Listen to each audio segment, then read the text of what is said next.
terjun ya. Finally aku tuh sudah sampai.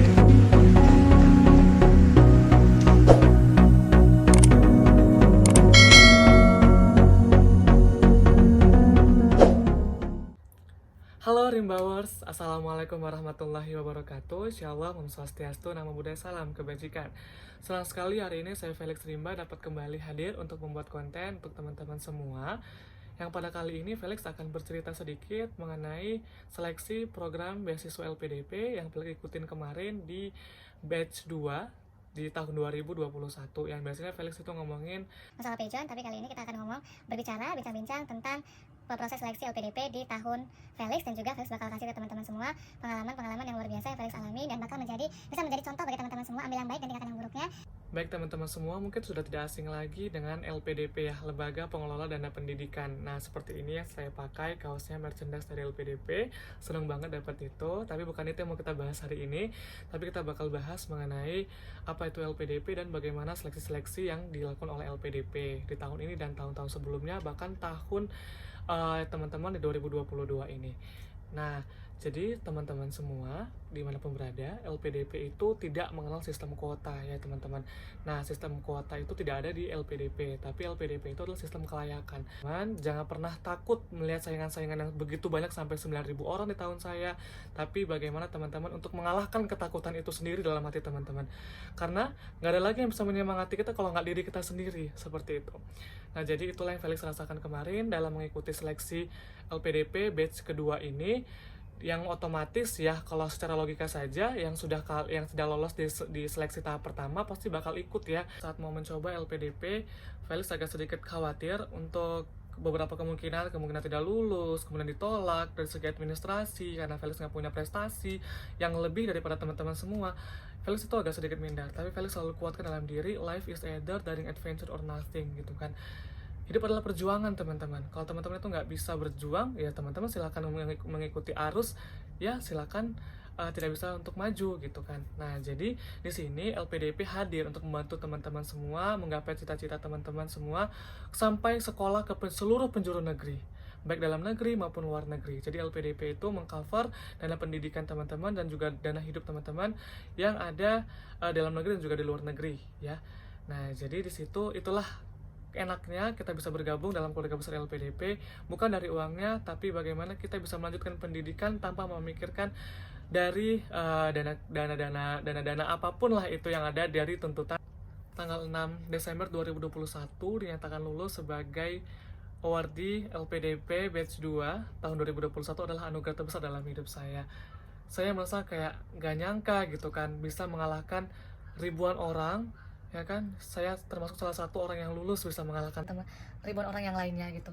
Itu seperti saya tuh nggak mau nangis tapi nggak bisa nangis teman-teman semua. Itu adalah anugerah terbesar dalam hidup saya. Saya bisa menggapai impian saya sampai ke tanah bumi Siliwangi. Luar biasa, saya sangat senang. Ini saja saya mau nangis gitu kan, nggak kuat, untuk terharu banget dapat kesempatan oleh pemerintah Republik Indonesia LPDP untuk mendapatkan jenjang pendidikan yang lebih tinggi lagi. Nah, saya ingin berbagi tips ke teman-teman semua gitu kan untuk mengikuti LPDP, siswa LPDP ini. Bagi teman-teman yang ingin mengikuti beasiswa LPDP tahap 1 di tahun 2022 ini, ada 2 buklet yang perlu teman-teman miliki gitu ya. Yang pertama itu buklet program tujuan, program studi tujuan. Yang kedua adalah program seleksi administrasinya gitu. Nah, jadi kenapa teman-teman tuh harus punya gitu kan. Nah, teman-teman tuh harus pikirkan dari sekarang mau ke tujuan mana gitu, mau ke dalam negeri atau luar negeri. Jadi download panduannya, ada lihat kampusnya ada nggak di tujuan sasaran LPDP itu. Kalau tidak ada, silakan teman-teman cari lagi gitu ya, program studi yang ada untuk teman-teman di LPDP gitu. Karena teman-teman nggak bakal bisa diterima kalau nggak sesuai dengan tujuan LPDP gitu. Itu yang pertama. Yang kedua adalah buklet untuk seleksi administrasi. Nah, teman-teman itu untuk segala jenis administrasi, teman-teman harus lihat sesuaikan panduannya dari buklet tersebut gitu. Misalnya dari esai 1.500 sampai 2.000 kata. Nah, teman-teman tuh harus sesuaikan. Setelah teman-teman memiliki 2 buklet tersebut, program tujuan dan juga panduan seleksi administrasi, teman-teman bisa baca itu berulang-ulang gitu kan, jadikan panduan untuk mengikuti seleksi administrasi ini gitu, karena inilah langkah awal teman-teman bisa bergabung ke LPDP seperti itu. Nah, jadi for information teman-teman, LPDP itu mencari, ingat ya, garis bawahi, LPDP itu mencari teman-teman atau orang-orang yang cinta tanah air. Jadi sudah bisa dipastikan bagaimana teman-teman untuk selanjutnya dalam membuat esai dan lain sebagainya harus ke arah cinta tanah air seperti itu. Nah, di sini selanjutnya adalah untuk mengikuti seleksi LPDP itu sebelum teman-teman daftar ya, teman-teman tuh harus pastikan teman-teman mau masuk yang mana gitu. Mau yang sudah memiliki LOA, Letter of Acceptance, atau masih yang belum memiliki LOA gitu. Kalau di tahun saya itu yang memiliki LOA itu sama saja seperti teman-teman yang lain, tidak ada keuntungan atau kelebihan lainnya gitu kan dalam mengikuti seleksi LPDP. Tetapi kalau pada saat ini tahun 2022 ini teman-teman yang sudah memiliki LOA dan sudah melewati seleksi tahap administrasi ini tidak akan mengikuti seleksi skolastik, dengan artian langsung melompati dari administrasi kalau lulus langsung ke seleksi substansi. Nah, luar biasa teman-teman, itulah enaknya orang yang sudah mempunyai tadi itu LOA gitu teman-teman. Nah, jadi teman-teman bagi yang nggak punya LOA jangan bersedih dan jangan kecil hati, itu bisa kita lalui. Nanti bakal saya terus buat konten untuk memberikan pengajaran kepada teman-teman semua, memberikan pengalaman di tahun saya itu bagaimana seleksi skolastik, tapi dulu namanya tes seleksi substansi kebangsaan, seperti itu teman-teman semua.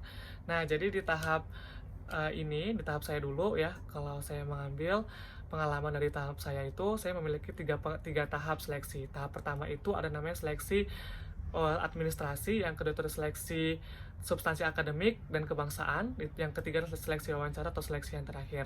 Nah, kalau seleksi yang pertama itu seleksi administrasi, saya tuh dimulai dari mencari, saya kan afirmasi ya, saya itu mulai mencari dari surat bidik misi dan lain sebagainya. Nah, disinilah betul-betul hektik banget untuk mencari beberapa berkas yang memang saya tidak punya gitu, karena memang kalau untuk alumni bidik misi itu harus memiliki surat keterangan bidik misi dari kampus asalnya, seperti itu. Nah, jadi bagi teman-teman yang pada saat ini yang bidik misi sudah tidak diadakan lagi, teman-teman bisa ke PKH. Bagi yang sudah memiliki PKH dan namanya terdaftar di PKH, boleh screenshot PKH tadi gitu ya, karena memang sudah berbeda peraturannya yang tahun saya dan juga tahun ini gitu, tahun 2022 di seleksi ini. Seperti itu teman-teman.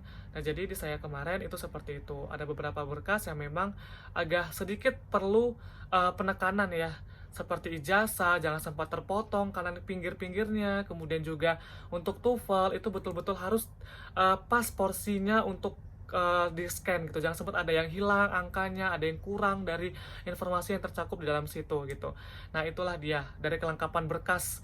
Jadi masing-masing dokumen itu harus benar-benar di scan dengan baik dan benar, jangan sempat ada yang kurang dari sedikit pun dokumen-dokumennya itu, dari isi dokumennya. Kemudian yang itu yang pertama, kemudian adalah kalau teman-teman mau masukkan itu ke dalam website LPDP, harus sesuaikan untuk kolom ijazah ya benar-benar untuk ijazah gitu, dan sesuaikan nama file dengan apa yang mereka minta gitu teman-teman. Jadi kalau di LPDP itu seperti itu.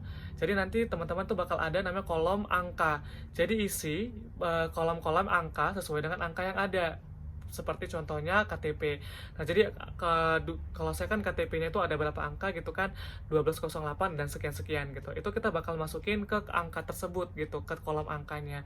Jadi teman-teman nggak boleh salah memasukkan angkanya karena itu bakal terkoneksi nantinya, seperti itu.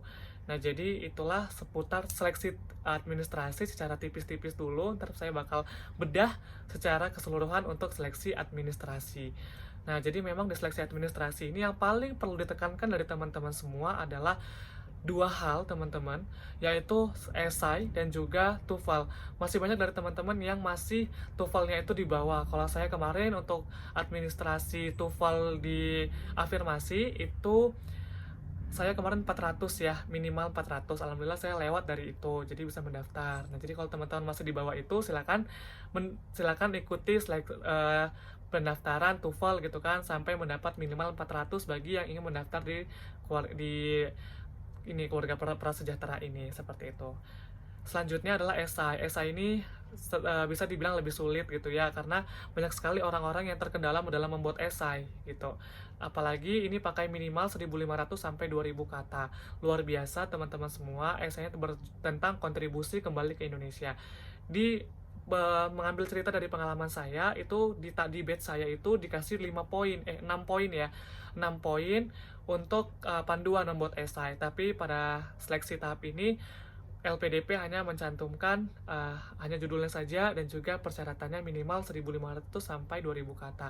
Tetapi tidak mencantumkan apa poin-poin yang harus dimasukkan. Artinya teman-teman bisa lebih bebas berekspresi tetapi tetap dalam jangkauan kontribusi kembali ke Indonesia, seperti itu teman-teman. Nah, selain itu teman-teman semua perlu diketahui bahwasanya LPDP ini adalah harus kembali ya ke Indonesia gitu, 2N+1 gitu. Jadi bagi teman-teman yang mengambil ke luar negeri, silakan siapkan ancang-ancang untuk kembali ke dalam negeri untuk mengabdikan dirinya. Jangan setelah nyaman di sana nggak mau balik ke dalam negeri, itu sangat-sangat berbahaya bagi teman-teman yang mengikuti LPDP. Karena kalau teman-teman ingin mengabdi ke luar negeri, bukan LPDP tempatnya, masih banyak beasiswa lain yang membiarkan teman-teman untuk bebas gitu kan, berkeliaran di luar negeri.